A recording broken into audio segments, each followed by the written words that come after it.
سے بلند تر صلوات۔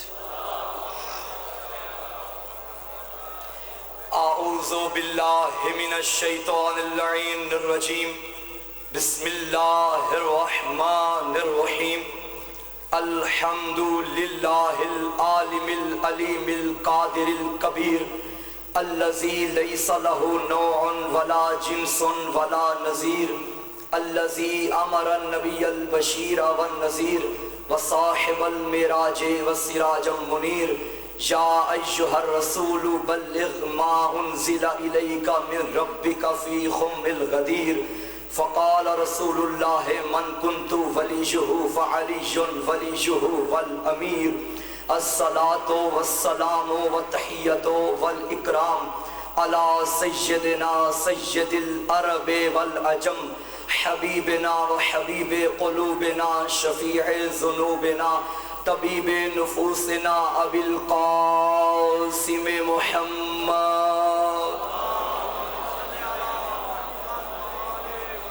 ثم الصلاة والسلام والتحیۃ والاکرام علی آلہ الطیبین الطاہرین المعصومین المظلومین المنتخبین المنتجبین، لعنت اللہ علی اعدائہم ومکسر فضائلہم ومنکر ولایتہم ومناقبہم اجمعین۔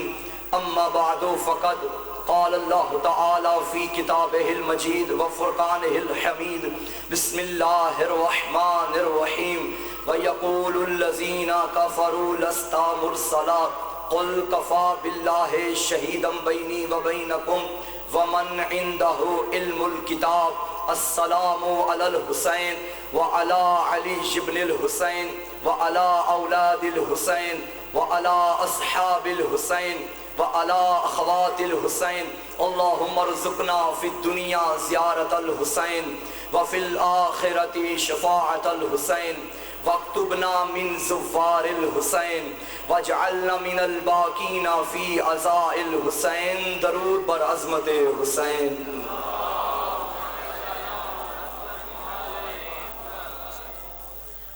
کافی زیادہ دعائیں ممبر پہ آ چکی ہیں۔ مالک کی ذات جعفر حسین گورچا کا بیٹا محمد نکی بیمار ہے، مالک کی ذات صحت عطا فرمائے۔ رئیس عباس جیل میں ہے، مالک کی ذات انہیں جلد از جلد رہائی عطا فرمائے۔ حاجی سعدی گورچا کے گھر والے بیمار ہیں، مالک انہیں صحت عطا فرمائے اور انہیں توفیق نیاز عطا فرمائے۔ حاجی صادق کی والدہ بیمار ہے، مالک صحت یابی عطا فرمائے۔ حاجی صادق بے اولاد ہے، مالک اولاد نرینہ عطا فرمائے۔ اسجد قدوس خان صاحب کے دادا کے مالک درجات بلند فرمائے۔ فضل شاہ صاحب کی اولاد نرینہ کی دعا کا کہا گیا، مالک انہیں بھی اولاد نرینہ عطا فرمائے۔ اشتیاق شہانی مرحوم کے مالک درجات بلند فرمائے۔ میسم کی والدہ کی صحت یابی کا کہا گیا، مالک انہیں صحت عطا فرمائے۔ ان کی ہمشیرہ زیارت کربلا کی خواہش مند ہے، مالک کی دلی حاجت قبول فرمائے۔ ایک مومن شدید بیمار ہیں، خدا ان کی پریشانی دور فرمائے اور بصدقہ امام زمانہ علیہ السلام مالک کی ذات انہیں اولاد نرینہ عطا فرمائے۔ میسم رضا کو مالک کامیابیاں عطا فرمائے۔ مہتاب ماجد کو اللہ اولاد نرینہ عطا فرمائے۔ عامر عباس مریض ہیں، مالک انہیں صحت عطا فرمائے۔ کمیل کے ماموں کا ایکسیڈنٹ ہو چکا ہے، مالک انہیں صحت عطا فرمائے۔ اور محمد قیوم کی اولاد نرینہ، ان کے والدین کے درجات کی بلندی کا دعا کا کہا گیا تھا، مالک ان کے مرحومین کے درجات بلند فرمائے۔ جی انشاءاللہ خدا کی ذات کے آگے دعا ہے کہ آپ کا سارا گھر شیعہ ہو جائے اور آپ عزاداری مظلوم فرمائیں۔ درود پڑھے بر محمد و آل محمد۔ نعرہ تکبیر، ماشاءاللہ بسم اللہ، زندہ ماحول سے نعرہ تکبیر، نعرہ رسالت، نعرہ رسالت، نعرہ حیدری، نعرہ حیدری۔ آج سن بے خبر تجھے کیا خبر، کس قدر پیار حیدر سے کرتا ہوں میں۔ آج سن بے خبر تجھے کیا خبر، کس قدر پیار حیدر سے کرتا ہوں میں۔ جو بھی ماحول ہو، جیسا بھی وقت ہو، بات علی کی ولایت کی کرتا ہوں میں۔ عشق حیدر میں کٹتا ہے جیون میرا، اس کے درشن کی چاہت میں مرتا ہوں میں۔ مرتضیٰ کو پھر بھی خدا کہتا نہیں کہ علی کے غضب سے ہی ڈرتا ہوں میں۔ نعرہ حیدری، مرتضیٰ کو خدا پھر بھی کہتا نہیں، کہ علی کے غضب سے ہی ڈرتا ہوں میں. خدا کی قسم ہم ایسے ہی علی کے عشق میں دیوانے نہیں ہو گئے. ہمیں علی نے توحید سکھائی ہے, ہمیں علی نے رسالت بتائی ہے. ومن عندہ علم الکتاب, یاد ہے نا موضوع, جس کے پاس پوری کتاب کا علم. بغیر کسی تمہید کے میں نے گفتگو کا آغاز کر دیا. معیار فضیلت علم ہے. نبی کی رسالت کے دو گواہ, ایک قرآن ایک علی.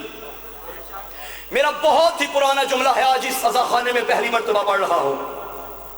پیغمبر کے بعد کائنات میں سب سے افضل کون ہے؟ ہم نے فضیلت کا معیار حکومت کو نہیں رکھا, ہم نے فضیلت کا معیار تخت و تاج نہیں رکھے, ہم نے فضیلت کا معیار مال و دولت نہیں رکھے. فضیلت کا معیار ہم قرآن سے پوچھیں گے, هل يستوي الذين يعلمون والذين لا يعلمون. اے حبیب ان سے پوچھو کیا علم رکھنے والے اور علم نہ رکھنے والے برابر ہو سکتے ہیں؟ یہ قرآن ہے, یعنی علم والا اور بغیر علم کے دونوں برابر نہیں ہو سکتے. قرآن کا فیصلہ ہے جو سوال کرے وہ افضل نہیں ہے, جو جواب دے وہ افضل ہے. فضائل کا پہلا فکرہ پکڑ کے اس دل میں اور اس چنے ہوئے مجمع کے حوالے کر رہا ہوں. جو سوال کرے وہ افضل نہیں, جو جواب دے وہ افضل ہے. جھگڑا تو سارا ختم ہو گیا. کتابیں آپ بھی اپنی لے کر آ جائیں, کتابیں ہم بھی لے کر آ جاتے ہیں. قرآن نے فضیلت کا معیار علم بتایا. اگر نبی کے بعد علی کے گھر کا کوئی بچہ بھی علم کا سوال لے کر کسی اور کے در پہ گیا ہو تو ہم انہیں افضل مان لیں گے, اور اگر بڑے بڑے علی کے بچوں کے در پہ آیا ہو تو پھر انہیں افضل مانو.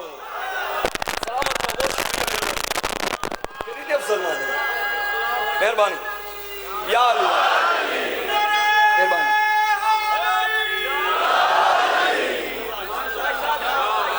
فضیلت کا معیار علم ہے. جو صاحب علم ہوگا وہ افضل ہوگا. زمین فضیلت کا معیار زیادہ زمینوں کا ہونا نہیں, فضیلت کا معیار زیادہ پیسے کا ہونا نہیں. اللہ کے قرآن میں دو معیار فضیلت کے بتائے گئے. ایک یہ آیت جو میں نے آپ کے سامنے پڑھی, دوسری آیت ان اکرمکم عند اللہ اتقاکم. اللہ کے نزدیک صاحب عزت وہ ہے جو تقوی میں بلند ہے. جو جتنا بڑا عالم ہوگا اور جتنا بڑا متقی ہوگا وہی صاحب عزت ہوگا. اس کے علاوہ فضیلت کا کوئی معیار اللہ کی نظر میں نہیں ہے. دو چار گاڑیاں رکھ کے بندوں کی نظر میں صاحب فضیلت بن جاؤ گے. اللہ کی نظر میں عالم کی فضیلت ہے, اللہ کی نظر میں متقی کی فضیلت ہے. علی رسالت کا گواہ. اور میں اکثر کہا کرتا ہوں کہ کسی بھی مکتب کے عقائد کا پتہ کروانا ہو تو ایک دو بندوں سے پوچھ کے فیصلہ نہ کیا کریں. مثلا شیعہ بچے بیٹھے ہیں, میں ایک بچے سے پوچھوں بتاؤ شیعہ کا عقیدہ کیا ہے, وہ بتا دے گا. دوسرے سے پوچھوں وہ بھی بتا دے گا. ممکن ہے دونوں کے عقیدوں میں اختلاف ہو, تو اب کیا میں یہ فیصلہ کروں کہ یہ شیعہ کا عقیدہ ہے؟ نہیں. اگر مجھے مذہب شیعہ کے عقائد جاننا ہے تو مجھے مذہب شیعہ کی کتابوں کو پڑھنا پڑے گا یا اس کے رہبروں کی تعلیمات کو پڑھنا پڑے گا. میں اب بات کرنے لگا ہوں اپنے بھائی اہل سنت کے عقیدے کی کہ علی کون ہے. کتاب کا حوالہ میں دے رہا ہوں, آن دی ریکارڈ بات کر رہا ہوں. مناقب الامام احمد بن حنبل کتاب کا نام ہے. یہ ہمارے بھائیوں کے امام ہیں, امام احمد بن حنبل, ان کی کتاب ہے. کتاب کا نام مناقب الامام احمد بن حنبل, بھائیوں کی کتاب ہے. اور میرا سلام ایسے سنی عقیدے کو جو سنی امام نے لکھا ہے, اس کتاب میں موجود ہے. امام احمد بن حنبل کا بیٹا ہے جس کا نام عبداللہ ہے. عبداللہ کہتا ہے کہ میرے سامنے میرے بابا نے ایک مرتبہ حدیث سفینہ کی تلاوت کی تو میں نے اپنے بابا سے پوچھا بابا جان مجھے بتائیے کہ فضیلت کے حوالے سے پہلے نمبر پہ، دوسرے نمبر پہ، تیسرے نمبر پہ، چوتھے نمبر پہ، پانچویں نمبر پہ کون کون سا صحابی آتا ہے؟ امام احمد بن حنبل نے اپنے بیٹے سے فرمایا پہلے نمبر پہ فلاں صحابی، دوسرے نمبر پہ فلاں صحابی، تیسرے نمبر پہ فلاں صحابی۔ اس کے بعد وہ ہو گئے خاموش۔ عبداللہ کہتا ہے میں نے پوچھا بابا علی کے بغض کی حد نہیں ہو گئی؟ آپ نے علی کا نام بھی نہیں لیا، نہ پہلے نمبر پہ، نہ دوسرے نمبر پہ، نہ تیسرے نمبر پہ، نہ چوتھے نمبر پہ۔ امام احمد بن حنبل نے فرمایا عبداللہ بیٹا تو نے صحابی کا پوچھا ہے، علی صحابہ محمد میں نہیں آل محمد میں سے ہے، علی آل محمد میں سے۔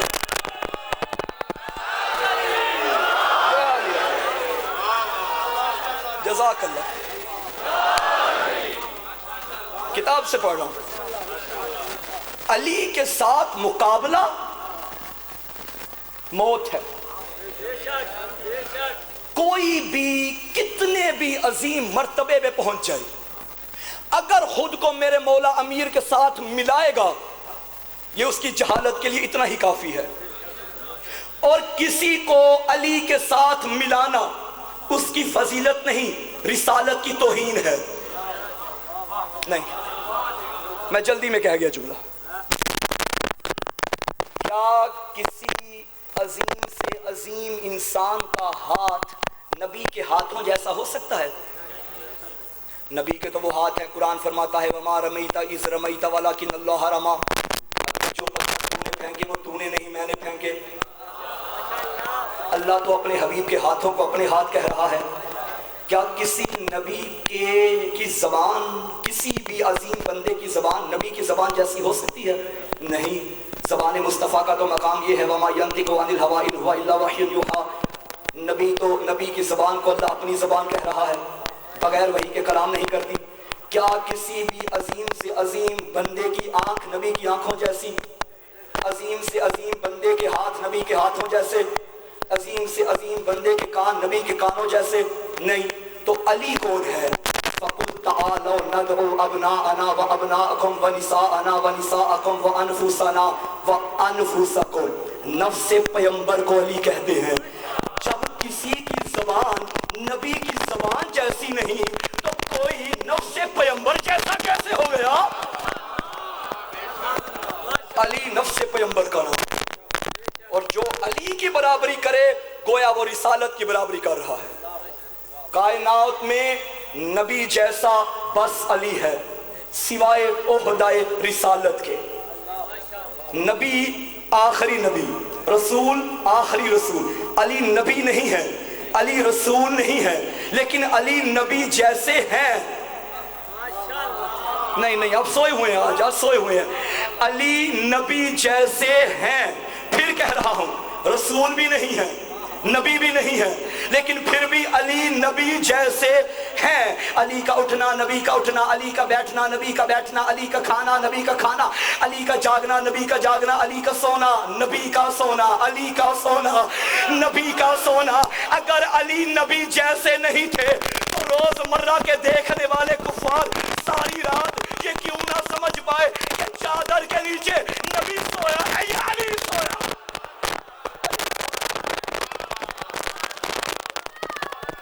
دونوں بازو بلند کر کے حیدری، علی نبی جیسے۔ اچھا ایک اور بات کرتا چلوں، ہر انسان کے وجود کے دو حصے ہیں، ایک ہے ظاہری حصہ، ایک ہے باطنی حصہ۔ ظاہری حصے میں انسان کا چہرہ آ جاتا ہے، انسان کی آنکھیں آ جاتی ہیں، انسان کا ناک آ جاتا ہے، انسان کے کان آ جاتے ہیں، انسان کے ہاتھ آ جاتے ہیں، انسان کا بازو آ جاتا ہے۔ باطنی حصے میں انسان کا دل آ جاتا ہے، انسان کا گوشت آ جاتا ہے، انسان کی ہڈیاں آ جاتی ہیں، انسان کا خون آ جاتا ہے، انسان کی روح آ جاتی ہے۔ علی کا اب ظاہر دیکھو، پھر علی کا باطن دیکھنا۔ علی کی آنکھیں دیکھی تو عین اللہ، جسے عین اللہ کی تشریح آتی ہے جو میں نے 2-3 محرم کو بیان کر دی تھی، مجھے وضاحت کی ضرورت نہیں. علی کی آنکھیں دیکھی تو عین اللہ، ہاتھ دیکھے تو ید اللہ، زبان دیکھی لسان اللہ، چہرہ دیکھا وجہ اللہ، کان دیکھے اذن اللہ، کمر دیکھی جنب اللہ. یہ تھا ظاہر. علی کا باطن دیکھو. شاہ علی لحم و کلحمی، شاہ علی دم و قدمی، شاہ علی روح کا روحی. تیرا گوشت میرا گوشت، تیرا خون میرا خون، تیری روح میری روح. تجھ سے محبت کرنے والا، مجھ سے محبت کرنے والا، مجھ سے جنگ کرنے والا، مجھ سے جنگ کرنے والا. ظاہر اللہ کی ملکیت، باطن محمد کی ملکیت. اب جو بھی علی کے دشمن پہ لعنت کرے، یہ علی کے دشمن پہ نہیں، آدھی لعنت اللہ کے دشمن پہ ہے، آدھی لعنت محمد کے دشمن پہ.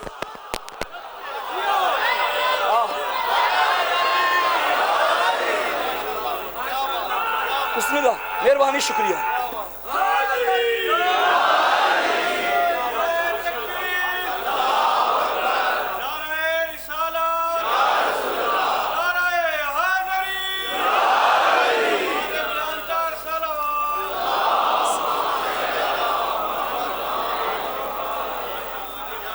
علی سے محبت کرنا، آدھی محبت اللہ سے ہے، آدھی محبت مصطفیٰ سے ہے. علی سے دشمنی رکھنا، آدھی دشمنی اللہ سے ہے، آدھی دشمنی مصطفیٰ سے ہے. دشمن حیدر کرار خدا کا دشمن، دشمن حیدر کرار خدا کا دشمن، دشمن رب کا نبی سے نہیں کوئی بندھن. ابن ملجم ہو، ابن ملجم ہو، ابن ملجم ہو، مرجانہ ہو یا ابن جوشن، ابن مرجانہ ہو ملجم ہو یا شمر جوشن، ابن مرجانہ ہو ملجم ہو یا شمر جوشن. عرش اور فرش پہ دوزخ کا یہی ہے ایندھن. لب قرآن سے ان لوگوں پہ لعنت اتری، ان کی نسلوں میں علی سے نہ محبت اتری، ان کی نسلوں میں. یا جی میں پھر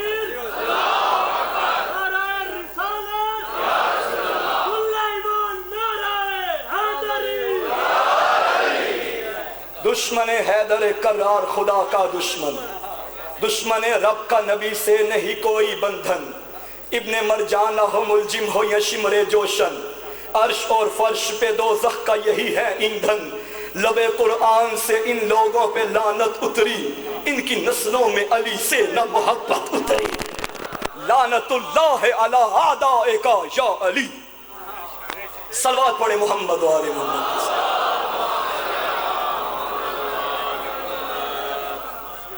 موضوع کیا تھا؟ ومن عندہ علم الکتاب، جس کے پاس پوری کتاب کا علم ہے. کائنات میں بس علی ہے. اچھا، رسالت کے گواہ یا اللہ یا وہ جس کے پاس پوری کتاب کا علم ہے؟ گواہی دینی ہے رسالت کی. گواہ ہیں دو. بتائیں قرآن مجید کیا اس دور کے لیے تھا یا اب کے لیے بھی ہے؟ اب کے لیے ہے تو قیامت تک کے لیے بھی ہے. قرآن ہے، دونوں گواہوں میں اللہ بھی ہے. تو پھر اس کا مطلب کوئی وہ بھی ابھی ہے جس کے پاس پوری کتاب کا ابھی بھی علم ہے.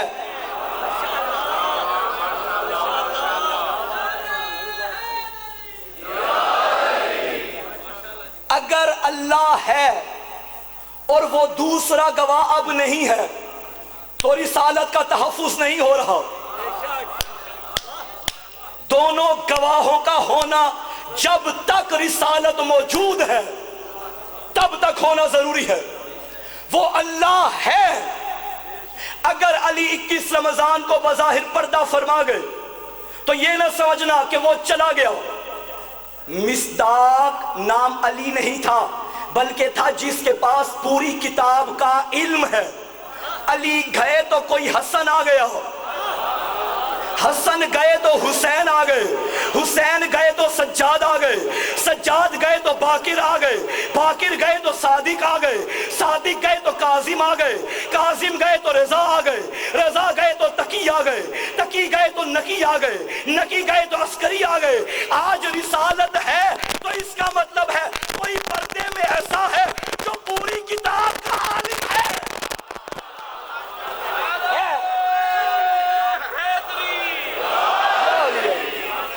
مہربانی، شکریہ۔ جو پوری کتاب کا عالم ہے، جیسا عالم علی تھا ویسا ہی عالم یہ ہے، اور ایسا عالم ہے، خدا کی قسم کسی نے معصوم سے پوچھا تھا کہ آپ کا قائم جو پردے میں ہوگا لوگوں کی ہدایت کیسے کرے گا؟ فرمایا جیسے بادلوں کے پیچھے چھپ کے سورج روشنی دیتا ہے۔ بادل دیکھیں ہیں، جب سورج نظر نہیں آتا دن کے 12 بجے روشنی ہوتی ہے یا نہیں؟ سورج نظر آتا ہے؟ نہیں، بادل ہوتے ہیں۔ تو جیسے سورج بادلوں کی اوٹ میں رہ کے روشنی پہنچا سکتا ہے، تو ایسے ہی میرا مولا غیبت کے پردے میں رہ کے روشنی، ہدایت کی روشنی پہنچا سکتا ہے۔ الذین یؤمنون بالغیب ویقیمون الصلاۃ، مومنین کی نشانی یہ ہے کہ وہ غیب پر ایمان رکھتے ہیں۔ جبرائیل غائب ہے وہ مان لیتے ہو، اسرائیل غائب ہے وہ مان لیتے ہو۔ چلو سارا کچھ چھوڑو، شیطان کو مانتے ہو یا نہیں؟ دیکھا ہے، ارے شیطان ماننے کی بات آئے اسے مان لیتے ہو، امام رحمان ماننے کی بات آئے تو کیوں نہیں مانتے؟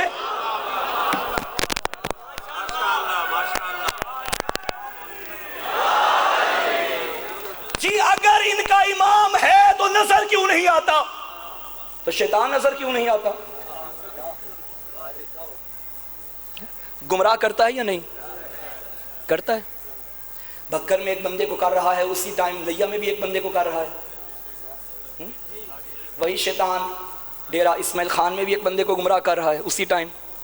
وہی شیطان، چلے مجھے معاف کرنا، یہ نہ ہو کہ چلے میں سیال کوٹ کی بات کر لیتا ہوں، سیال کوٹ میں بھی اسی ٹائم گمراہ کر رہا ہے، اسلام آباد میں، راولپنڈی میں اسی ٹائم پہ۔ جب ایک گمراہ شیطان ایک وقت میں مختلف مقامات پہ گمراہی پھیلا سکتا ہے، تو ایک ہادی ایک وقت میں دنیا میں ہدایت کیسے نہیں پہنچا سکتا؟ یہ عدل الہی کے خلاف ہے۔ بروز معاشر بندہ اللہ کی بارگاہ میں پیش ہو گیا، اللہ نے فرمایا تیرے اعمال غلط، چل جہنم میں، اور یہ کہہ سکتا ہے میرا اللہ میرا تو کوئی قصور نہیں، تو نے شیطان بھیجا ہوا تھا۔ اب اگر اللہ کے پاس آگے جواب نہ ہو تو یہ اللہ کے عدل کے خلاف ہے، یہ تو سچا ہے۔ یہ تو کہے گا تو نے شیطان بھیجا تھا، وہ گمراہ کر رہا تھا، تو مہلت ہی نہ دیتا، میں گناہ ہی نہ کرتا، تو نے شیطان کو مہلت دی قیامت تک کے لیے، اسے ہمارے درمیان میں رکھا، اس نے مجھے گمراہ کیا، آج میں گمراہ ہو کے آ گیا تو مجھے جہنم میں ڈال رہا ہے۔ اگر گمراہ کرنے والا کوئی ہو اور ہدایت کرنے والا کوئی نہ ہو، خدا کی قسم یہ عدل الہی کے خلاف ہے۔ اب پتہ چلا اصول دین سے عدل کیوں نکالا گیا۔ اگر اللہ کو عادل مان لیا جاتا پھر ہر شے کو ماننا پڑتا۔ اللہ کو عادل ماننے کا تقاضا بھی یہی ہے کہ محمد جیسے اعلیٰ کی جگہ پہ علی جیسا اعلیٰ ہونا چاہیے، یہ عدل الہی کا تقاضا ہے۔ یا علی،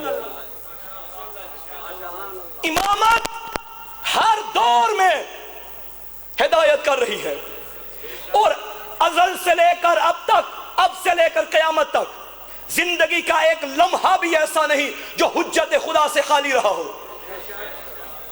اللہ نے پہلے حجت کو بھیجا، پھر ہدایت لینے والوں کو بھیجا۔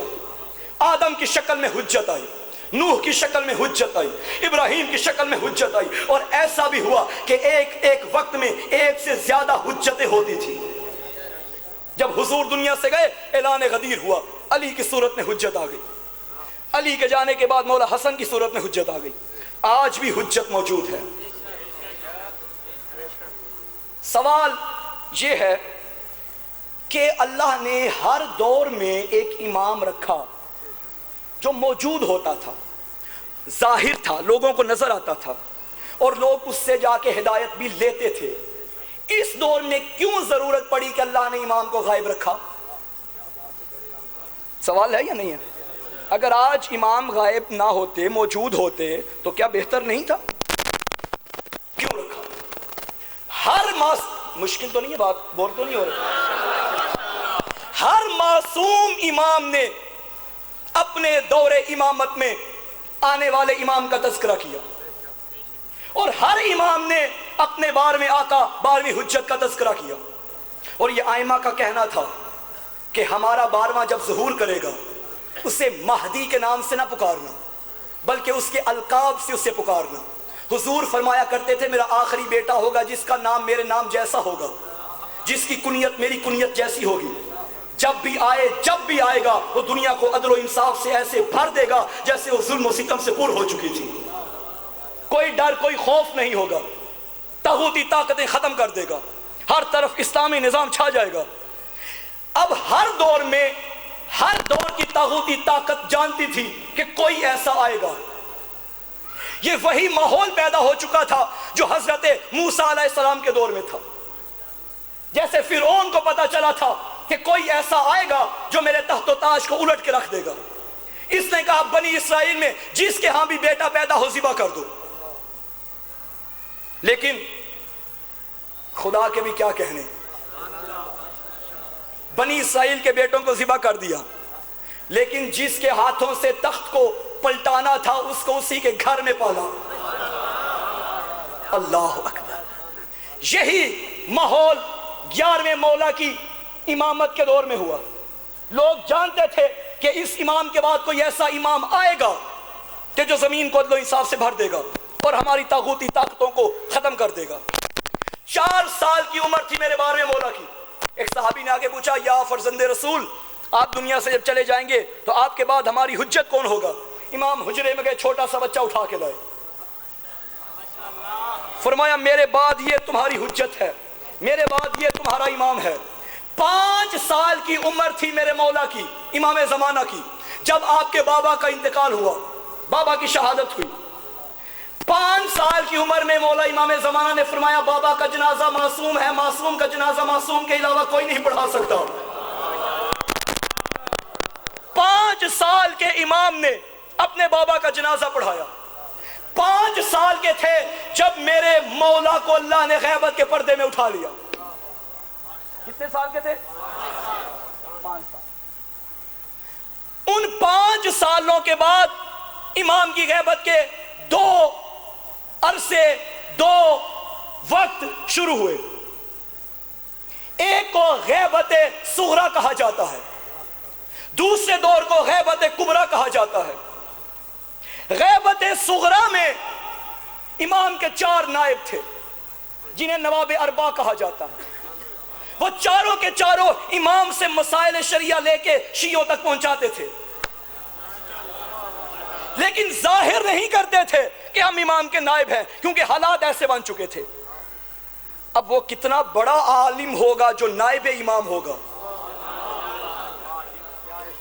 اور وہ مسائل شریعہ، وہ فقہی مسائل لوگوں تک پہنچانے کا طریقہ کار یہ ہوتا تھا کہ کسی عالم نے، کسی نائب امام نے گھی کا کام شروع کر لیا، لوگوں کے گھر پہنچے، جہاں گھی بیچ رہے ہیں وہاں مسائل دے رہے ہیں۔ کس طرح دین تم تک پہنچا ہے؟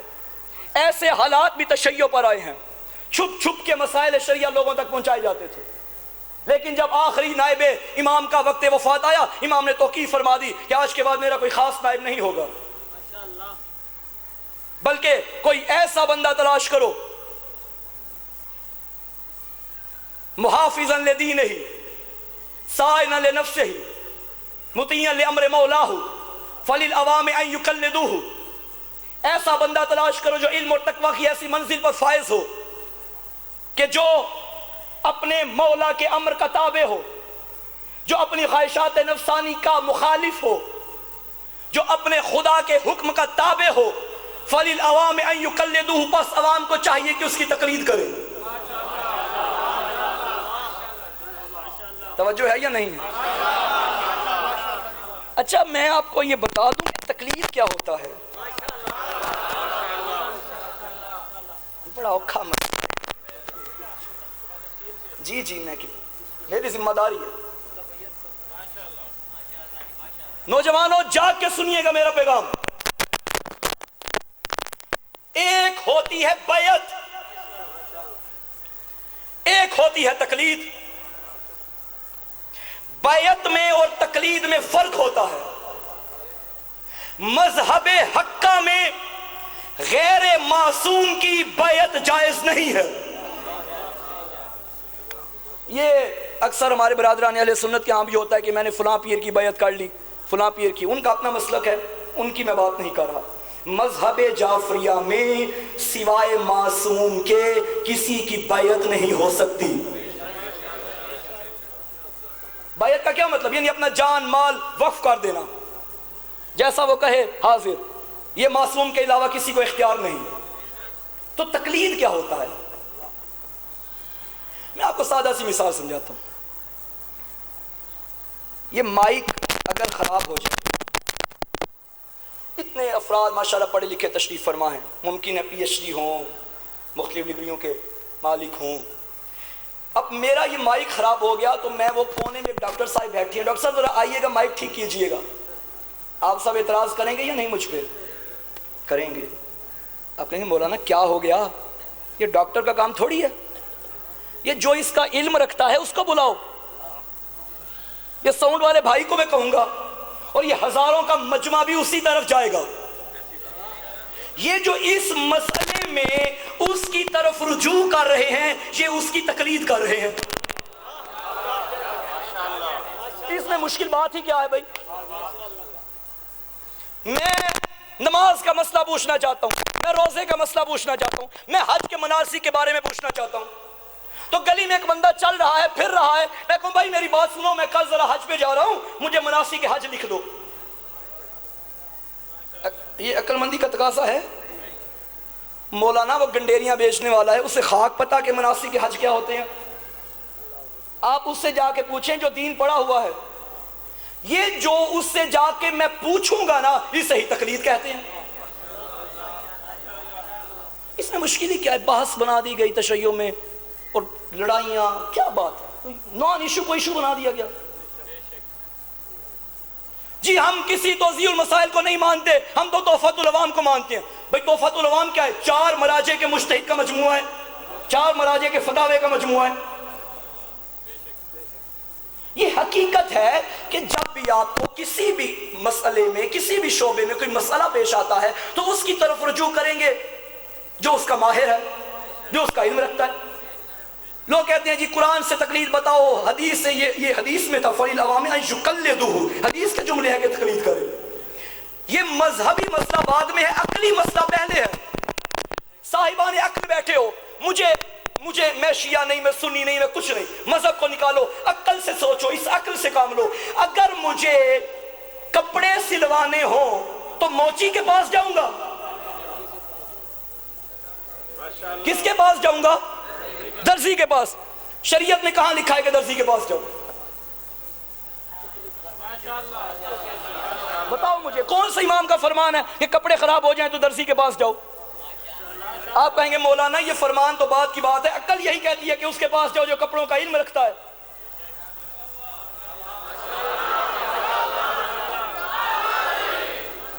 بہت مہربانی، شکریہ. تو یہی بات ہے کہ جب ہم، اب علمی مسئلہ ہے، ایک فقہی مسئلہ ہے، ایک شریعت کا مسئلہ ہے، تو اس کے لیے میں اسی سے پوچھوں گا نا جو علم رکھتا ہے، تو بات ختم ہوگی. اس میں لڑائی والی کیا بات ہے؟ جی ہم کسی مجتہد کی تقلید نہیں کرتے، ٹھیک ہے نہ کریں. پہلا کام ہے کہ آپ پہ تقلید واجب نہیں ہے. سمجھیے گا، آپ پہ تقلید واجب نہیں ہے. آپ اس قابل بن جائیں کہ قرآن اور حدیث سے مسائل شریعہ نکال سکیں. آپ کو کوئی نہیں کہے گا تقلید کرو. کیوں کہنا کسی نے؟ آپ اس قابل ہیں، آپ خود یہ مہارت رکھتے ہیں. اور جب بندہ مہارت ہی نہیں رکھتا تو بندہ بیٹھا رہے میں نے تقلید نہیں کرنی. پھر میرے پاس یا کوئی بھی ممبر پہ ہو، مولانا ذرا روزے کا بتائیے گا کہ کتنے بجے کھلتا ہے، کتنے بجے بند ہوتا ہے. یہ میں نے اپنی طرف سے بتانا ہے. میں نے کوئی اپنے ذہن سے یہ بات بتانی ہے. مجھے تو قرآن سے بھی نہیں پتا چلے گا کہ روزہ کتنے بجے کھولنا ہے. میں اپنی بات بتاتا ہوں، میری اتنی علمی حیثیت ہی نہیں ہے کہ میں قرآن سے ہی ثابت کروں کہ نمازوں کا طریقہ کیا ہے.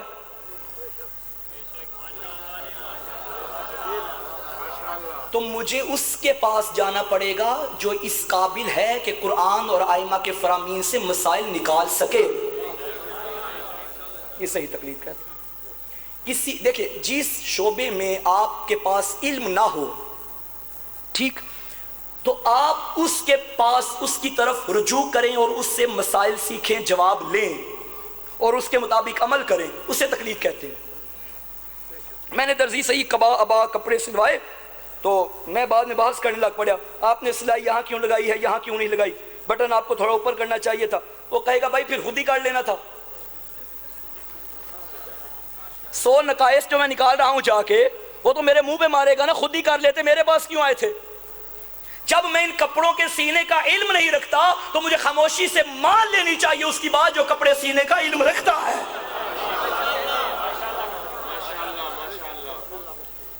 جتنے بھی مسائل دینیاں ہیں مجھے بتائیے، کیا کسی سے پوچھ کے عمل کرتے ہو یا اپنی مرضی سے کرتے ہو؟ سارے مجھے بتاؤ. آج تک نماز جو آپ خود پڑھ رہے ہیں، یا روزہ کھولتے ہیں، یا افطاری کرتے ہیں، سحری کرتے ہیں، حج ادا کرتے ہیں، یا خمس و زکوٰۃ دیتے ہیں، اپنے ذہن سے آپ نے سارے طریقے نکالے یا کسی نہ کسی سے پوچھے؟ یا جس سے پوچھے ہیں اسی کی آپ تقلید کر رہے ہیں. بات ختم. اب وہ الگ بات ہے کہ تقلید عالم کی کرو یا جاہل کی کرو، تقلید کے بغیر گزارا نہیں ہوگا.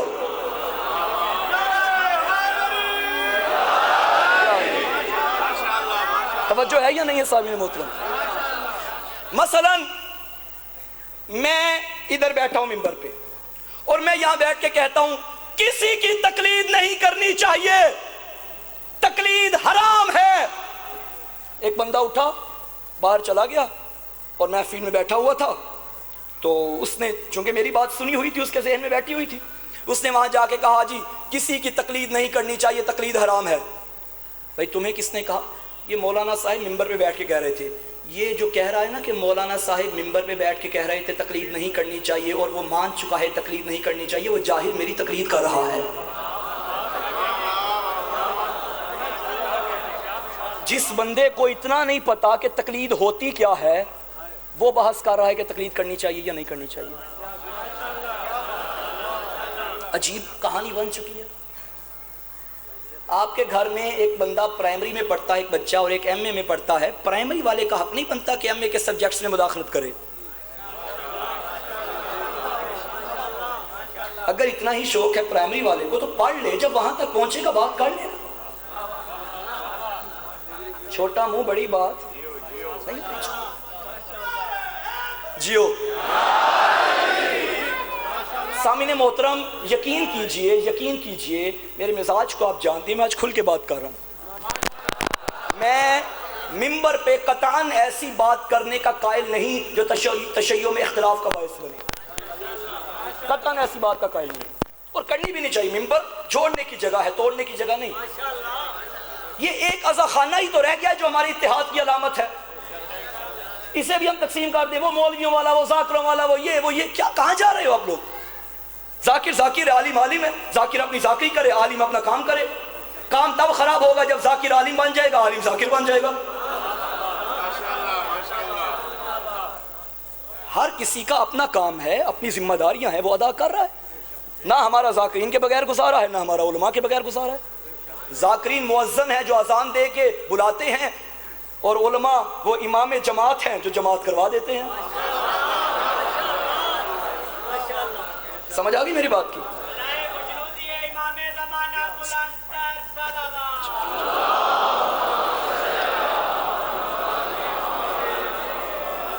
تقلید کوئی گلے کا پھندا نہیں کہ جسے لے کے بیٹھ گئے ہیں. جس سے مسئلہ پوچھیں گے آپ اس کی تقلید میں ہیں. اب آپ کی مرضی ہے کہ کس سے پوچھنا ہے. جس نے 4 سال علمی حوزے میں نہیں لگائے اس سے پوچھنا ہے، یا جس نے 50 سال نجف اور قم میں بیٹھ کے اپنی زندگی گزار دی ہے اس سے پوچھنا ہے. یہ آپ کی مرضی ہے، اس کے بغیر گزارا نہیں.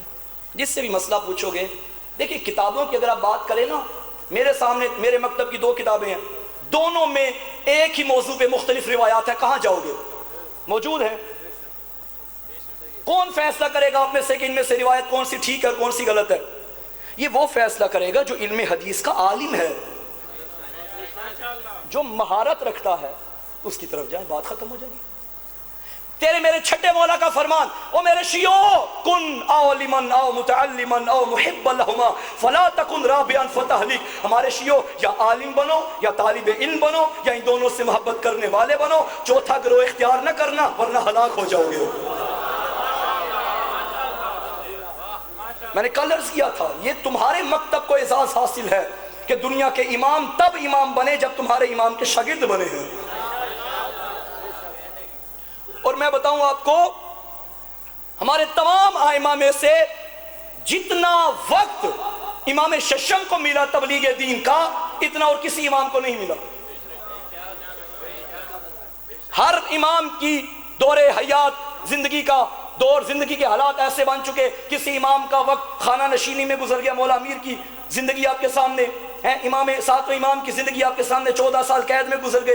اسی طرح اکثر ائمہ کی زندگی دشمن کے دائرے میں، دشمن کی پابندیوں میں گزر گئے اور وہ اس طرح تبلیغ دین نہیں پہنچا سکے۔ لیکن جب چھٹے مولا کا دور تھا، تب اموی اور عباسی حکومت کی جنگ ہو رہی تھی، تب میرے چھٹے مولا نے ان میں مداخلت نہیں کی بلکہ اپنا تبلیغ دین کا فریضہ سر انجام دیا۔ اور یہ بھی نوجوانوں کی معلومات کے لیے میں عرض کر دوں، ایک ایک وقت میں میرے امام ششم کی بارگاہ میں 4,000 شاگرد بیٹھ کے علم سیکھا کرتے تھے۔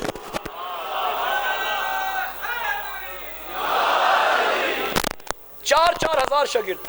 یقیناً یہاں کوئی ٹیچر بیٹھا ہوگا، کوئی استاد بیٹھا ہوگا، آپ جانتے ہیں اگر انگریزی کا ٹیچر ہو تو وہ میتھ نہیں پڑھا سکتا، اسلامیات کا ٹیچر ہو تو وہ بایو نہیں پڑھا سکتا۔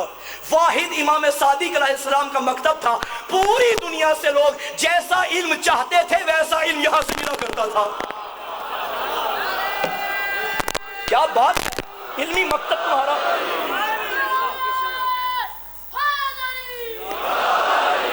آج پوری دنیا میں جتنے بھی علوم پڑھائے جا رہے ہیں، جتنے بھی علوم پڑھائے جا رہے ہیں، وہ علم فلسفہ ہو، علم کیمیا ہو، علم طب ہو، علم بایو ہو، علم منطق ہو، جو بھی علم دنیا میں پڑھایا جا رہا ہے، ان تمام علوم کے فاؤنڈر، بانی، منبع، مصدر امام صادق علیہ السلام ہے۔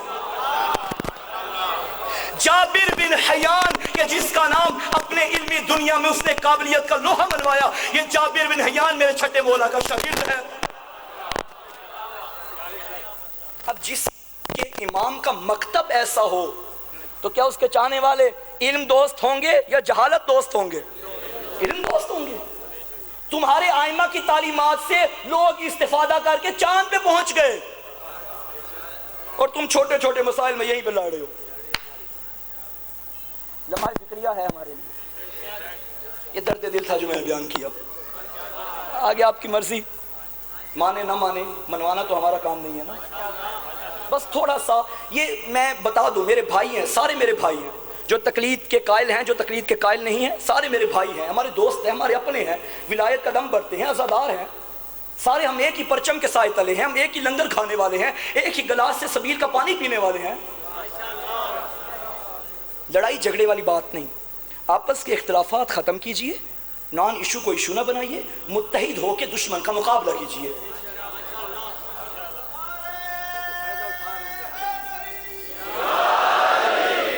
آپ نہیں جانتے کہ دشمن کتنا فائدہ اٹھا رہا ہے آپ کے انہی لڑائی جھگڑوں کی وجہ سے۔ چھوٹے چھوٹے مسائل لے کے بیٹھے ہوئے ہیں، ایک دوسرے کو غالی مقصر، یہ وہ، کہاں جا رہے ہیں بھائی؟ اتحاد میں بقا ہے۔ 3 چیزیں ہیں جو ہماری تشیع کی بقا کی ضمانت ہے۔ پہلی چیز ہے ولایت علی، سمجھوتا کبھی نہ کرنا۔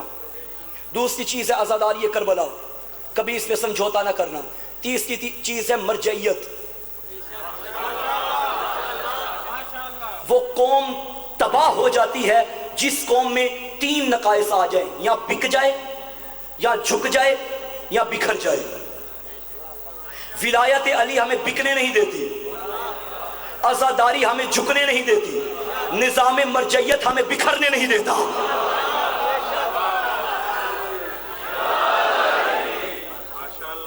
آج اب دیکھیں طاغوتی طاقتیں اس وقت پاکستان پوری دنیا میں امریکہ اور اسرائیل کے نام سے مشہور ہے نا، ساری دنیا امریکہ کے آگے جھک گئی ہے، نہیں جھکا یا نجف یا کربلا یا ایران۔ کیا وجہ ہے کہ نہیں جھکے وہ لوگ؟ کیا ان کے پاس کوئی زیادہ طاقت تھی؟ ہتھیار، اسلحہ، یہ تو طاغوتی طاقتوں کے پاس تھا، لیکن ان کے پاس اتحاد تھا، ان کے پاس مرکزیت تھی، ان کے پاس نظام مرجعیت تھا۔ 4 سال پہلے غالباً داعش نے حملہ کرنا چاہا تھا عراق پہ، وہی حالات ہو جانے تھے جو صدام کے دور میں تھا۔ ظاہر جاتے تھے، اپنے بازو کٹوا کے واپس آتے تھے، ظاہر جاتے تھے، اپنی گردنیں کٹوا کے واپس آتے تھے۔ داعش نے پھر یہی منصوبہ بنایا، انہیں اسی طرح لڑا دو، اسی طرح ختم کر دو۔ حملہ کیا تھا۔ میں سلام پیش کرتا ہوں علی کے اس فرزند کو، سید علی سیستانی کو، جس نے ایک فتویٰ دیا تھا کہ عراقیوں پہ جہاد واجب ہے، ماؤں نے بیٹے قربان کر دیے تھے، جاؤ علی کا بیٹا کہہ رہا ہے جانے قربان کرو۔ یہ غلط کنسپٹ ہے کہ ہم مجتہدین کو ائمہ کے برابر سمجھتے ہیں، غلط۔ امام 12، معصوم 14، ان کے بعد کوئی معصوم نہیں ہے، لیکن علماء کا احترام تو کرو نا۔ من اکرم عالما فقد اکرمنی ومن اکرمنی فقد اکرم اللہ۔ رسول فرماتے ہیں جس نے عالم کا احترام کیا اس نے میرا احترام کیا، اور جس نے میرا احترام کیا اس نے اللہ کا احترام کیا۔ ومن اہان عالما فقد اہاننی ومن اہاننی فقد اہان اللہ۔ جس نے عالم کی توہین کی اس نے میری توہین کی، جس نے میری توہین کی اس نے اللہ کی توہین کی ہے۔ علم معیار فضیلت ہے، جہالت سے دور ہوئیے۔ اگر تقلید کا شوق نہیں ہے بسم اللہ نہ کریں، لیکن خود کو ایسا بنا دیں، جائیں حوزہ علمیہ کم میں بیٹھیں، حوزہ علمیہ نجف میں بیٹھیں، زندگی گزاریں، علوم حاصل کریں، اس قابل بن جائیں، نہ کریں تقلید کسی کی۔ لیکن جب مجھے پتہ ہی نہیں، مجھے قرآن کا علم نہیں، حدیث کا علم نہیں، تو اس کے پاس تو جاؤں گا نا جس کے پاس علم ہوگا۔ یہ جو جاؤں گا یہی تقلید ہے، بات ختم۔ اب میرا خیال ہے وضاحت ہو گئی ہے۔ شدت پسندی کو ہمیں ختم کرنا ہوگا، پیار محبت سے چلنا ہوگا، پیار محبت، پیار محبت، پیار محبت۔ کربلا نام ہے پیار کا، کربلا نام ہے محبت کا، کربلا نام ہے سلطنت عشق کا۔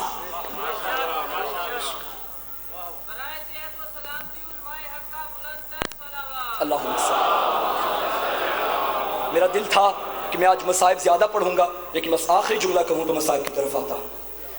جہالت کی 2 قسمیں ہیں، جہالت سے بچیے گا۔ جہالت کی 2 قسمیں، ایک ہوتا ہے جاہل بسیط، ایک ہوتا ہے جاہل مرکب۔ یہ جاہل بسیط کیا ہوتا ہے اور جاہل مرکب کیا ہوتا ہے؟ جاہل بسیط وہ جاہل ہے کہ جو اپنی جہالت سے بھی جاہل ہے، جاہل بسیط وہ جاہل ہے جو اپنی جہالت کا علم رکھتا ہے۔ مثلا ایک بچہ دنیا میں آیا، یقیناً جاہل تھا، وہ اپنی جہالت دور کرنے کے لیے اسکول میں چلا گیا، اسکول سے نکلا، پھر اسے اپنی جہالت کا اور احساس ہوا، وہ کالج میں چلا گیا، پھر اس کالج سے نکلا، اپنی جہالت کا اور احساس ہوا، یونیورسٹی میں چلا گیا، اپنی جہالت مٹا رہا ہے۔ یہ ہے جاہل بسیط۔ ایسی جہالت ہمیشہ علم کی طرف لے کر جاتی ہے۔ دوسری قسم ہے جاہل مرکب، یہ وہ جاہل ہے جو اپنی جہالت سے بھی جاہل ہے، یہ وہ جاہل ہے جو اپنی جہالت کو اپنا علم سمجھتا ہے۔ ایسا جاہل کبھی بھی علم کے پیچھے نہیں جائے گا، وہ یہی سمجھتا ہے جو میرے اندر ہے بس یہی ہے علم، اس کے علاوہ کائنات میں علم ہی نہیں۔ یہ جاہل مرکب ہے جو اپنی جہالت کو اپنا علم سمجھتا ہے۔ ایسے جہلا سے بچیے، یہ ممبر کے لیے بھی ناصور ہے، یہ معاشرے کے لیے بھی ناصور ہے، یہ تیرے میرے عقیدے کے لیے بھی ناصور ہے۔ یہ مکتب علمی مکتب ہے، یہ مجلس علمی مجالس ہے، یہ عزاداری یعنی ذمہ داری، عزاداری یعنی حق کی طرف داری، عزاداری یعنی باطل سے بیزاری۔ کربلا 2 دن رہ گئے، عاشور ختم کر کے گھر چلے جائیں گے آپ لوگ، لیکن مقصد کربلا کو ہمیشہ ذہن میں رکھیے گا۔ 10 محرم کے بعد تم سارے اپنے اپنے گھروں کو چلے جاؤ گے۔ یہ پوچھو ان ماؤں سے جو 11 محرم کو بیٹوں کے لاشوں سے گزریں گی۔ میرا سلام کربلا کی ماؤں کو۔ ماؤں کی حالت کیا تھی؟ سروں پہ چادر نہیں تھی، ہاتھ پسے گردن بندھے ہوئے تھے۔ اکبر کی ماں اکبر کے لاشے سے گزری، قاسم کی ماں قاسم کے لاشے سے گزری۔ آج میں نے اس ماں کا پرسہ پڑھنا ہے جو مدینے سے 2 چھوٹے بچے لے کے آئی تھی۔ لیکن جب واپس گئی تو خالی دامن گئی. ایک کو کربلا میں سلا دیا, دوسری کو شام میں سلا دیا. میرا سلام زوجہ با وفا حسین کی زوجہ بی بی رباب کو. 11 محرم کو جب مقتل سے گزری ہے نا, نظر پڑی ہے علی اصغر کے لاشے پہ, رو کے کہنے لگی, اصغر لال, نانا کی شریعت کہتی تھی بچے کو 2 سال تک دودھ پلاؤ, مجھے معاف کرنا میں 6 مہینے بھی نہ پلا سکی. پھر کہتی تھی, اصغر میں تیری ماں وعدہ کرتی ہوں کہ جب تک زندہ رہوں گی ٹھنڈا پانی نہیں پیوں گی. پھر بی بی کی نظر پڑی لاشائے حسین پہ جو دھوپ میں بے گور و بے کفن پڑا تھا. بھدے ہوئے ہاتھوں سے اپنے سرتاج کے لاشے کو دیکھا, رو کے کہنے لگی, مولا معاف کرنا, دھوپ میں چھوڑ کے جا رہی ہوں, وعدہ کرتی ہوں جب تک زندہ رہوں گی چھاؤں میں نہیں بیٹھوں گی. اجرکم اللہ. اور یاد رکھو عزادارو, تاریخ میں ملتا ہے بی بی نے آخری دم تک اپنے وعدے کو پورا کیا. شریعت میں پانی پینا واجب نہیں ہے, لیکن اس وقت واجب ہو جاتا ہے جب موت کا مرحلہ قریب ہو اور پانی پینے کی ضرورت ہو. جب یہ مرحلہ بیوی پہ آ جاتا تھا نا, جام پانی کا اٹھاتی تھی, دھوپ میں رکھ دیتی تھی. جب پانی گرم ہو جاتا, پانی پی کے کہتی, اصغر میں وعدے پہ پوری اتر رہی ہوں, میں نے تب پیا ہے جب پانی پینا واجب ہو گیا ہے. اصغر میں نے ٹھنڈا پانی نہیں پیا. اور عزادارو, یہ بی بی چھاؤں میں بھی نہیں بیٹھی. اللہ کی لعنت ہو حرملا پہ. جب یہ کمینہ مارا گیا نا, امام سجاد اپنی اماں کے پاس آئے, اماں رباب اصغر کا قاتل مارا گیا, اب تو چھاؤں میں آ جا. رو کے کہتی تھی, مولا حسین تو بھی امام ہے, یہ بھی امام ہے. سجاد کا بازو پکڑا, پہلا قدم چھاؤں پہ آیا, جولی پھیلا کے کہتی تھی, میرا اللہ مجھے موت دے دے. روایت کے فکرے ہیں, ایک ہاتھ علی کی بیٹی کے بازو پہ تھا, دوسرا ہاتھ سجاد کے بازو پہ تھا, ایک ہاتھ دھوپ پہ تھا, ایک پاؤں دھوپ پہ تھا, ایک چھاؤں میں آیا, روح پرواز کر گئی. سجاد کو کہنا پڑا, انا للہ. ایسی با وفا ہے ماں علی اصغر کی.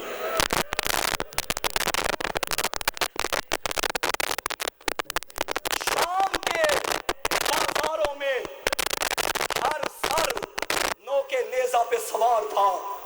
شام کی بغیرت عورتیں ہاتھوں میں پتھر لے کے چھتوں پہ آ گئی اور لوگوں سے پوچھتی تھی یہ کن کا قافلہ آیا ہے.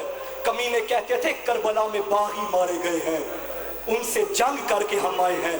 اکبر کے چہرے پہ نظر پڑی, کہتی تھی جنگ ہوئی ہوگی.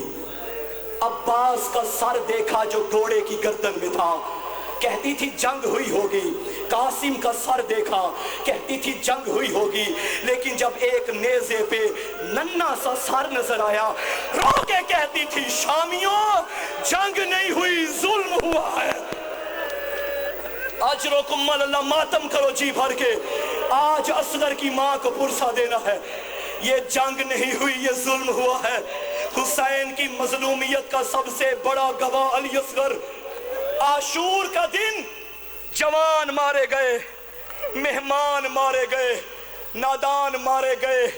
آخری وقت تھا, 4 سال کی معصومہ بابا کے قریب آئی, بابا اصغر پیاس سے تڑپ رہا ہے, بابا میرے بھائی کو پانی پلا لائیے.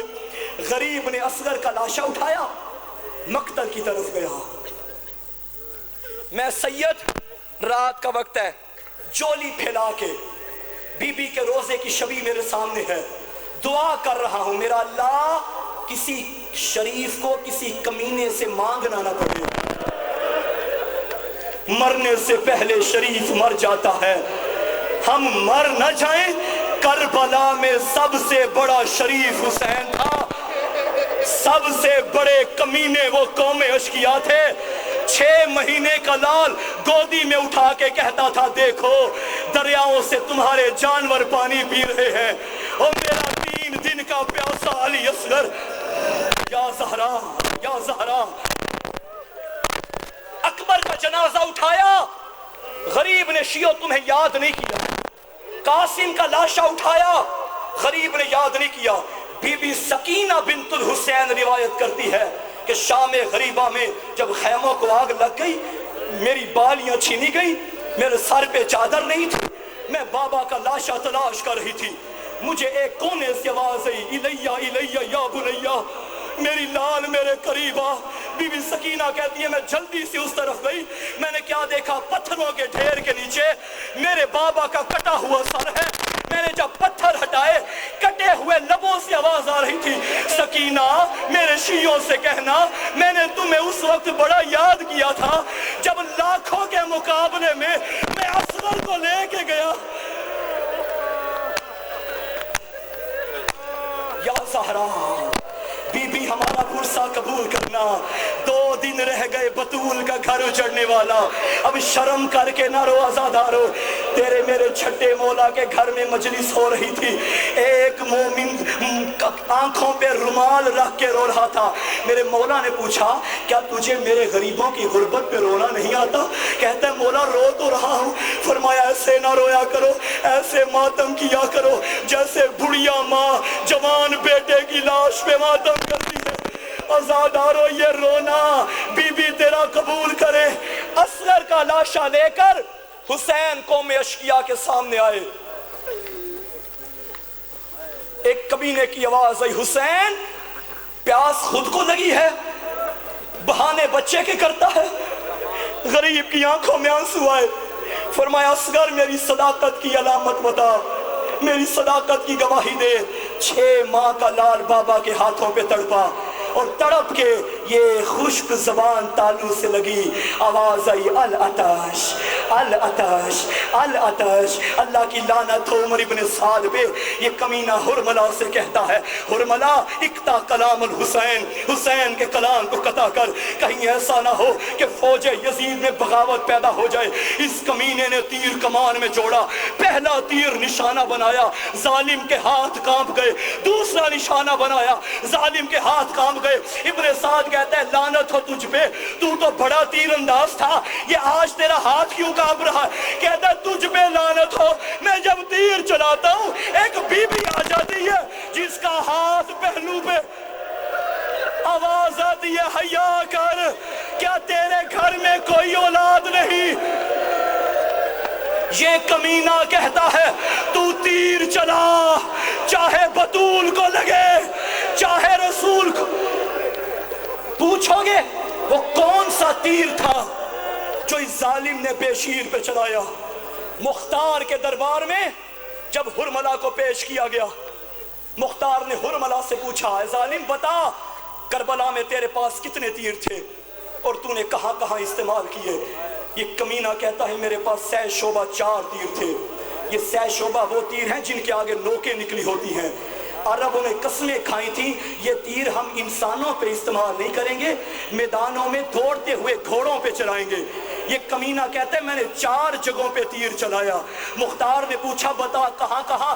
کمینہ کہتا ہے پہلا تیر میں نے چشم عباس پہ مارا، دوسرا تیر میں نے چشم مشک سکینہ پہ مارا، تیسرا تیر میں نے اس وقت چلایا جب حسین کے ہاتھوں پہ علی اصغر تھا۔ مختار نے پوچھا بتا چوتھا تیر کہاں چلایا؟ کمینہ کہتا ہے تو برداشت نہیں کر پائے گا۔ مختار نے کہا بتانا پڑے گا۔ کہتا ہے عصر عاشور جب زہرا کا لال گھوڑے کی زین پہ تھا، کبھی دائیں گرتا تھا کبھی بائیں گرتا تھا، میں نے وہ تیر سینہ حسین پہ اجرکم اللہ، اتنا وزنی تیر تھا۔ علماء فرماتے ہیں اگر بابا کے ہاتھوں پہ نہ ہوتا جہاں تیر جاتا وہیں اصغر۔ یا زہرا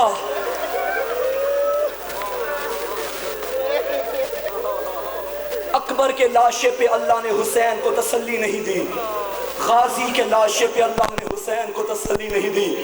اب وہ وقت آ گیا جب زخمی لال ہاتھوں پہ اٹھا کے غریب سوچتا تھا ماں کو کیسے دکھاؤں، ماں جو خیمے میں بیٹھی انتظار کر رہی تھی تم عاشور کے دن عمل کرو گے۔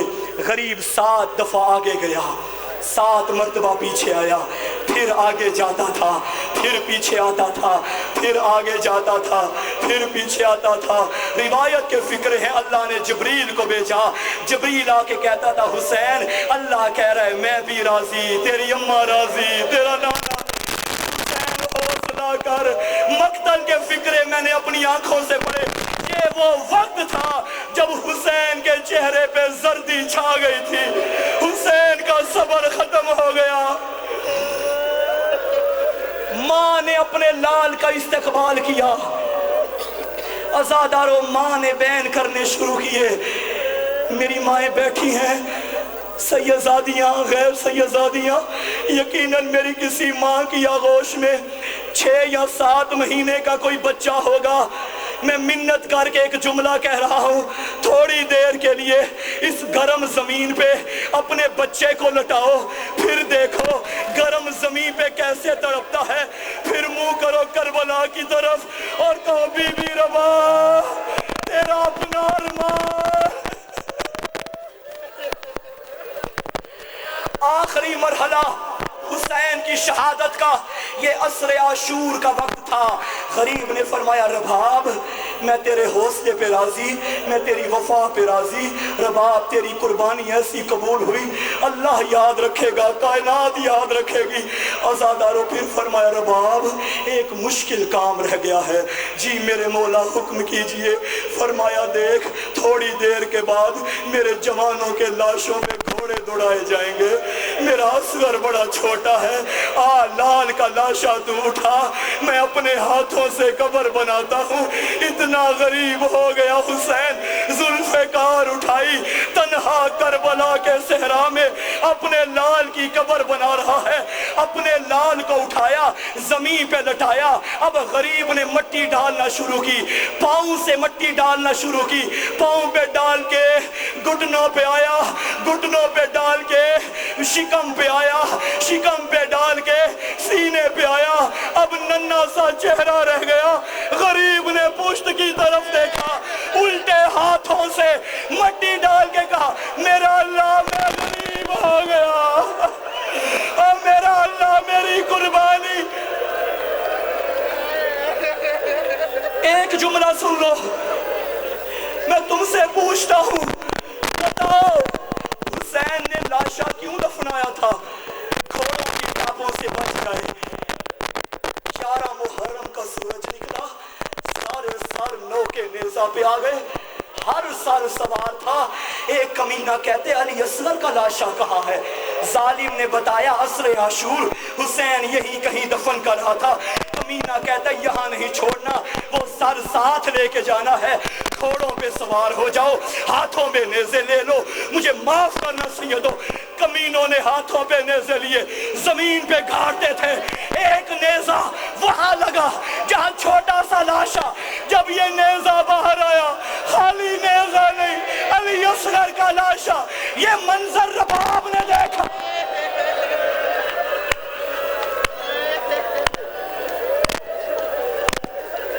11 محرم کو خیمے جل گئے، آخری فکر آزاداروں چادریں چھن گئی۔ یہ منظر سکینہ بھی دیکھ رہی تھی، یہ اصغر کی ماں بھی دیکھ رہی تھی۔ دعا کرو کوئی ماں بیٹے کو اس حالت میں نہ دیکھے۔ ان کمینوں نے جب لاشا نکالا، کمینہ کہتا تھا ہمیں سر چاہیے، اس نے کربلا کی زمین پہ علی اصغر کا لاشا رکھا، ایک نیزہ اٹھایا، چھوٹی سی گردن پہ مارنا شروع کیا۔ سکینہ نے رو کے کہا اماں، اور میں جی بھر کے اور پتا بھی یا حسین۔